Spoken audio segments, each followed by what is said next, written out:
Kwanta haɗe da su ka gaida halayensu, ka baje sosai kamar ruwan damuna. Ka nuna min sallah irin ta 'yan kasuwa ana leƙen kaya saboda ɓarayi. Ka yi masa kwanciyar karuwa ta ga gaye da kuɗi.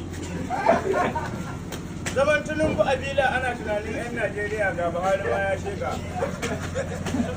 Gaye zai je wajen budurwa aljihu ba kuɗi ba wayan zamani. Gaye an zo wajen budurwa bebi ta ki fitowa ne ke tsaye. A shi ne ɗan fulani za a kiwon shanu a zagaya a koro shanu. Ɗan fulani an kai naku. Tsayuwan ɗan fulani an dawo kiwo sai a tare shanu bakin gona. Sai a makale kafa guda ana shan yanki.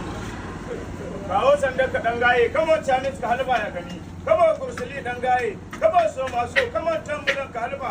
Kamar fareti ɗan Najeriya ya isa an so kuɗi ana baka. An so nan, kawo nan ba shi hannu ku gaisa. Ba shi hannu ku gaisa. Godiya yake